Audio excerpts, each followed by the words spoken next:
Comment progresser au poker? Eh bien la réponse ne se situe pas forcément où on l'attend. Contrairement aux apparences, jouer des milliers de mains sur les tables vous apportera une expérience indéniable.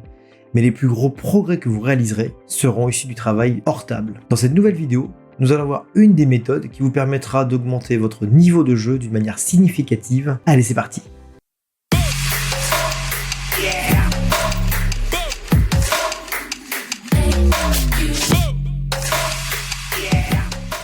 Bonjour et bienvenue sur CLML Poker, la chaîne où nous écrasons les micro-limites. Je suis Romain, je suis ravi de vous retrouver pour une nouvelle vidéo. Aujourd'hui, nous allons parler review. C'est une méthode pertinente et objective qui vous permet de revoir les mains que vous avez jouées à froid. Effectivement, loin du feu de l'action, vous allez pouvoir revoir vos coups joués d'une manière calme et objective. Que vous soyez seul ou en groupe, celle-ci sera toujours efficace pour votre progression, vous donnant toujours matière à travailler votre jeu. Bien souvent, le jeu hors table est souvent sacrifié au détriment du volume. Cela reste une erreur fondamentale des joueurs débutants et fougueux qui veulent uniquement cliquer sur des boutons et non travailler leur jeu.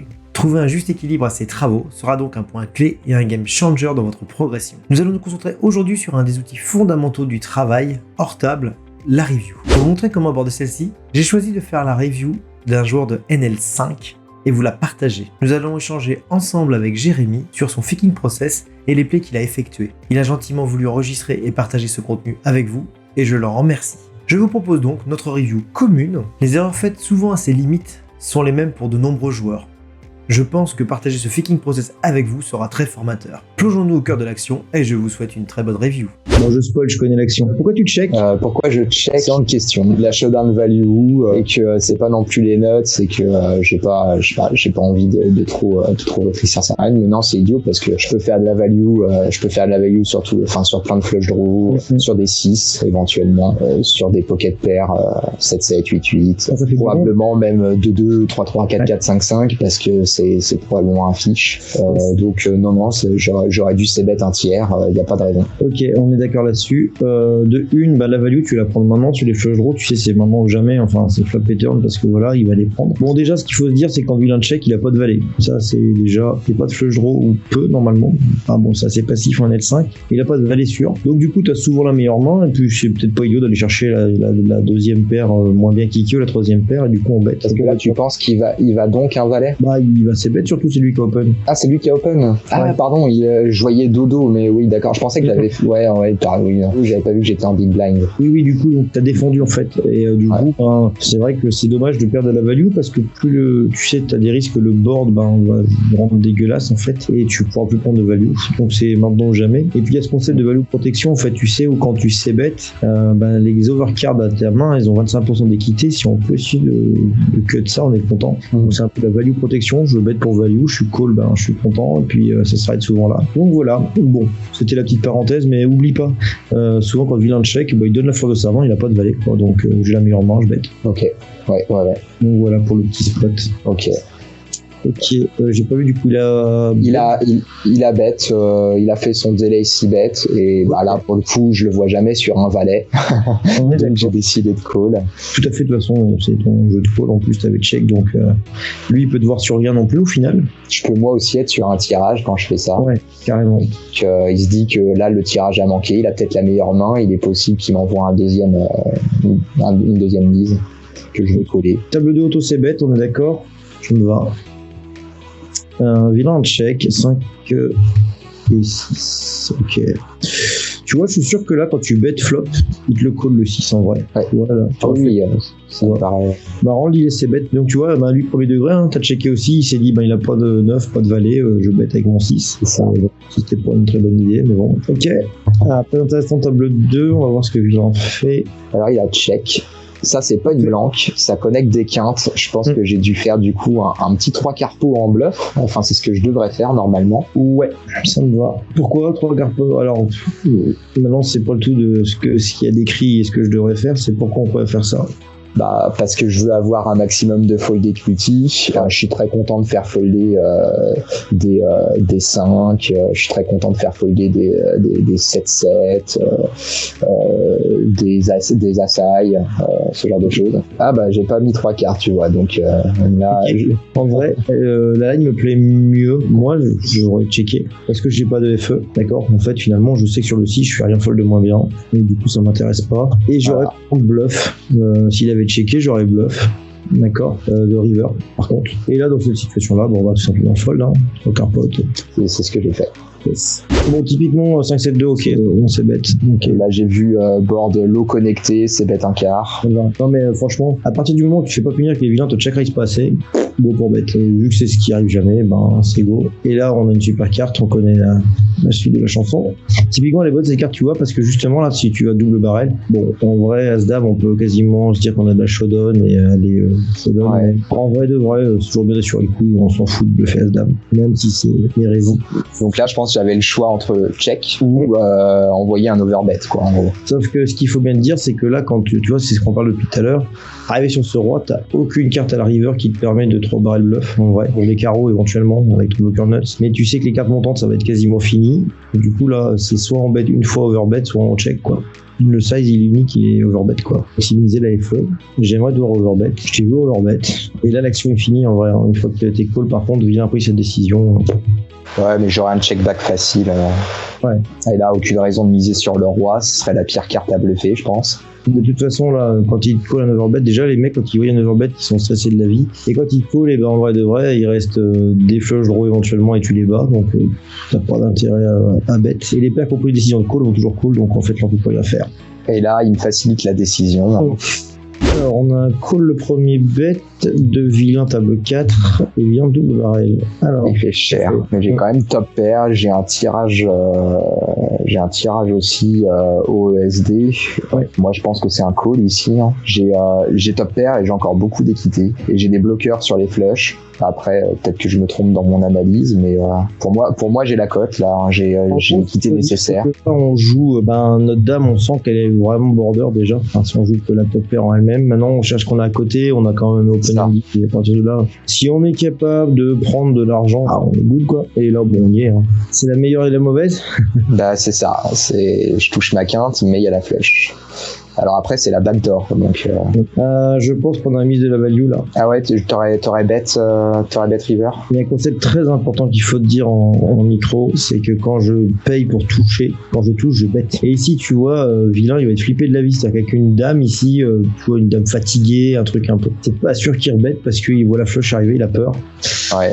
Et disons que si tu peux lui gratter les 10 bébés en loose day qu'il a pas vu et qu'il va payer quand même, faut les prendre, quoi. Donc là, concrètement, quand on a payé pour une cote implicite, hein, on reprend l'initiative et on bête. Ouais, ça, on veut réaliser sa cote implicite.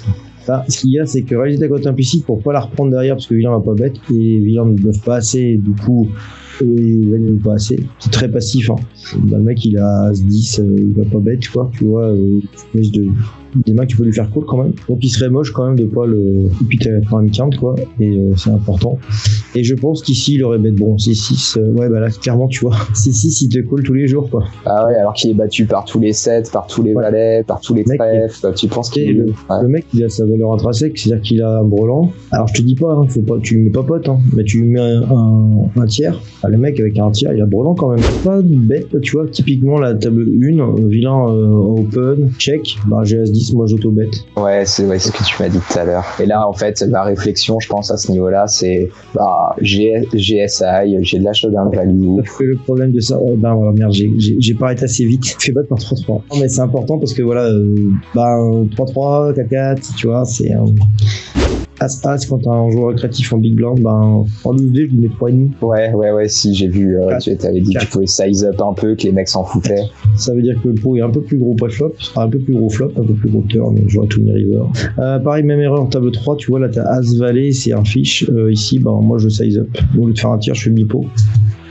Alors là, on est très heureux parce que vilain size up quand il 3-bet. Il fait un 3-bet cher et là, on est content. Bah oui. Là, on saute à pieds joints sur la table et on va lui mettre son petit 4-bet. Très bien. Et là, en général, ils font pas si cher quand ils ont pas un bon jeu, je pense. J'essaie de me rappeler de cette. Non, je sais plus ce qu'il a fait. Qui te choque, table 3? Qu'est-ce qui me choque? Quoi, son size, qui est pas trop standard. Ouais, donc s'il y a quelque chose qui se passe, potentiellement, je peux prendre un read. Alors par contre, mais je crois que c'est son standard à lui. Ok. C'est un standard bizarre, mais je crois que c'est son standard. Il semble avoir pris une note sur lui à ce propos-là. Si c'est le standard, pas de soucis. Si par contre le mec il dévie, et quand il dévie, ces jours-là, il dévie à leur avantage. Oula. La call à 3 bêtes avec 4-4 là? Ouais, parce qu'on est tous les deux deep et que le mec, c'est un fou de la gâchette et je me dis, si je flop mon set, je gagne 2 buy-in. Comment on fait un mec qui 3 bêtes trop? Dans 4 bêtes. Mais j'ai pas envie de transformer 4 en bluff, j'ai envie de le jouer pour la set value parce qu'on est quasiment 100 BB deep, 200 BB deep. Alors le problème de ça, c'est que là je t'annonce la line, si tu veux le punir avec ça, bah là tu vas check fold du coup. Oui, bien sûr. Ouais. C'est là, je pense que j'ai fait ça juste pour la set value. Je me dis, si je touche mon 4, je le déstack et puis voilà quoi. Et vraiment, à la limite, si tu veux le punir un peu, prends des mains qui n'ont pas d'équité mais un peu de jouabilité, tu vois, de genre de As-4 suité, As-5 suité. C'est-à-dire que si tu t'en fous, s'il colle, c'est vite joué. Ah, je m'en tiens au plan, c'était la set value. Mais quand on compte un 4 bêtes, c'est toujours mieux de prendre des mains qui ont une bonne jouabilité à 4 bêtes et pas trop à jouer hors de pause en plus. En fait, 4 bêtes, s'il me call avec mon 4-4 là, je touche mon flop quasiment jamais quoi. Donc 4-4 c'est pas une main à 4 bêtes parce que bon, une paire c'est jamais un bon plan à 4 bêtes. Je sens qu'il y a une règle que j'avais annoncée là aussi, qu'on n'a pas respectée. Alors, un peu, mais pas beaucoup. On est face fiche, on va draw des nuts, qu'est-ce qu'on fait? Table 1, on size up. Ouais, on prépare le pot et c'est dommage. On continue à bet cher, on est face fiche, on joue ses trèfles qu'il a en main. Il a As 5 de trèfle, avec As5 avec un As de trèfle, on est content de le faire payer en value. Tu vois, on a pas un petit peu d'argent en flop. Ouais. C'est pas la ISO, c'est dire. Ouais, j'ai juste ISO. La re-raise, non, bah non. Non, j'ai juste ISO un peu cher parce que j'étais hors de position. Et... Call, ça marche. Ouais, ok, bon, non, je pense que j'ai rien dit. Ça me va. Ah ouais, 2. 2 parce que là, de 1, on a de la value sur les flush draw, on draw encore vers des nuts. Sur ligne dame, on peut encore prendre de l'argent. Faire que des as moins bons.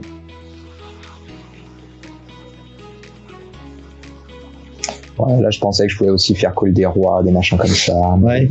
Bon, après, sur 3 barrels. À essayer. Bah, c'est un fiche, donc sur 3 barrels, sur un malentendu, le roi il le lâche jamais. Ouais, non, mais après, il faut mettre des sizes intelligents. C'est-à-dire que tu peux pas mettre 3 fois pot, quoi. Mais tu peux faire cher et medium river, quoi, tu vois. Ouais, bah, c'est ce que j'ai fait. J'ai mis Nipo river parce que je m'attendais pas à. Intelligent. Donc là, c'est pareil, j'imagine que VS Fiche t'aurais mis un peu plus cher au flop avec le roi 10. C'est un fichu 94, là. Ouais, ok, bon. En tout cas, je l'ai tagué, il a une pastille verte, c'est que j'ai dû voir faire des trucs un peu bizarres. Pas choqué, mais voilà. Enfin, oui, du coup, c'est un fiche, on sait bien. C'est con, cette discipline de la demi-big blind en plus, par-ci par-là. Un petit peu plus, mais c'est ce qui fait vraiment pas de l'argent à la fin du mois, quoi. Alors là, par contre, j'ai donc bête. Ouais, déjà, le pot fait 26. Ouais, je pense que c'est un pot 3 bêtes. Ah ben j'ai dû le 3 bêtes avec valet 4, ce qui est complètement con de ma part. Je sais pas pourquoi j'ai fait ça. Alors là, on soulève un autre point des joueurs un peu au début de progression, le manque de discipline et le craquage. Ouais. Là, on est hors jeu. Oui, complètement. Et moi, si je vois ça, j'arrête ma session en vrai. Ouais, si je me rends compte que le valet 4, c'est que je suis trop fatigué et qu'il est temps que je m'arrête. Ah, ça petite moment overpair. Je pense. Ouais, je me dis pas trop. Je crois que ah non, mince, j'aurais aimé me voir faire all-in. Ça aurait été beau. Non, bien sûr, c'était un spew complet là, je sais pas pourquoi. Là, je ne vais plus être très concentré. Déjà, une session, c'est 45 minutes, 1 heure max, en vrai de vrai. Et je fais une pause 5 minutes, tu retournes. Le poker existe avant toi, il existera après toi. Tu trouveras des tables. Donc, pause. Table 3, on a cette bête, on est face à un joueur régulier. J'ai l'impression que je fais le mi-pot parce que j'ai top pair, très bon kicker. Ça fait mi-pot d'ailleurs. Ça fait très cher. Ouais, j'ai fait 2 tiers, je pense.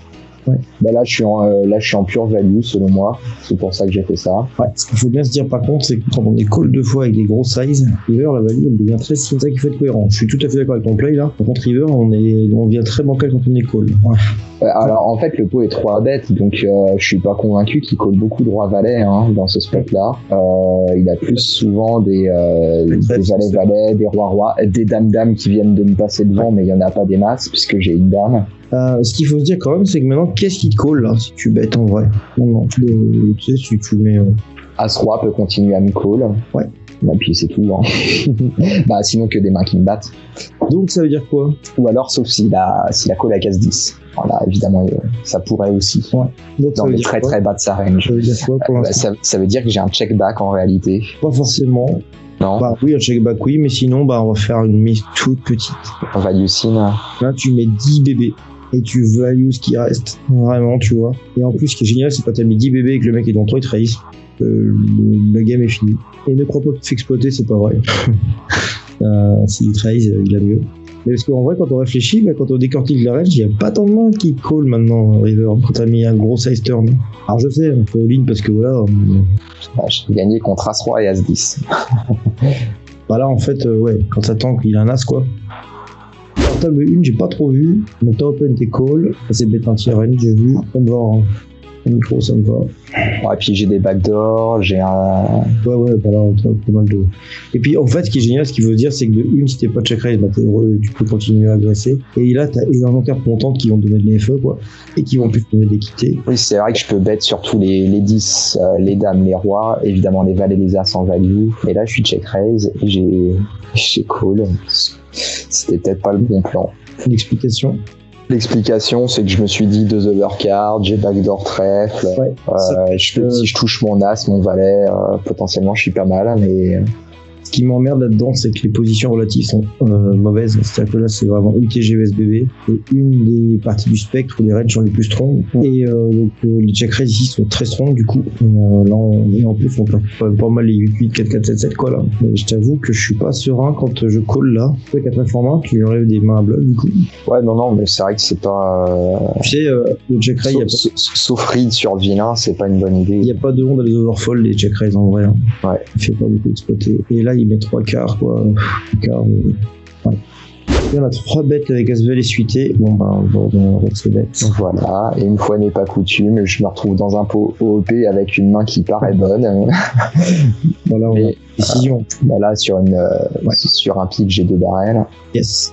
De une, ça fait fold déjà toutes les PP qui sont encore là, hein, les 10-10 qui vont fold maintenant. On commence à réfléchir à fold. À 8-8, 7, 8-8, 6-6 qui sont encore là. Ok. Et là, malheureusement, je pense que je devrais envoyer le 3e si j'ai décidé de barrel, non?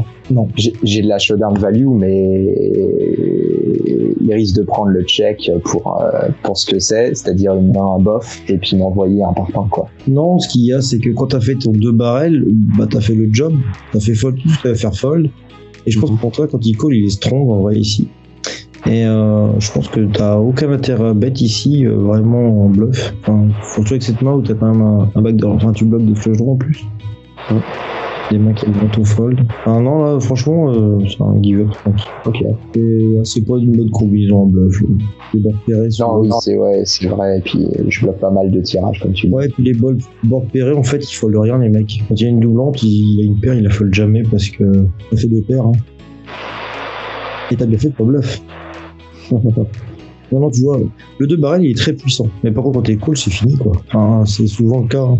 Ou là, faut vraiment que la carte soit montante ou te rentre vraiment le bloqueur nuts absolu. On aura 3 bêtes, je pense, celle-là. À 5, ouais, en bataille de blind, et bah, c'est génial. Magnifique. Je suis un bon élève. Ouais, je suis pas du tout. Pendant franchement, tu l'as joué aussi. Mais bon. Et en vrai, tu vois, typiquement, toi à l'aise, tu l'as 3 bêtes en bluff, tu t'arrêtes là, c'est good. Hein. Tu joues ta main par la force de ta main, t'as fait le job, parce que souvent ça fold en vrai.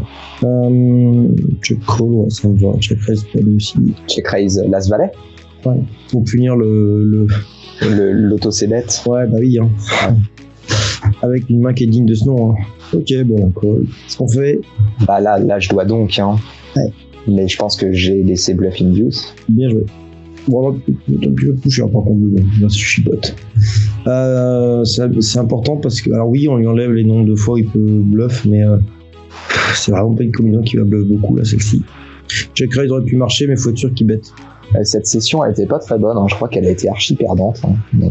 Ah ouais, bah après, tu t'es retrouvé dans beaucoup de pots de 3 bêtes où t'as call une fois, fold, tu vois, ça va vite, ça, sur les combos. Et sans doute lié à la fatigue, je sais que j'avais continué encore un bon 40 minutes. Quand l'enregistrement s'est éteint, c'est devenu une catastrophe. T'as cette bête, je pense, table 1, oui. Le barrel, quoi pourquoi? Là, il y a deux questions pour arriver, hein, je te le prends tout de suite. Ouais, non, mais je sais.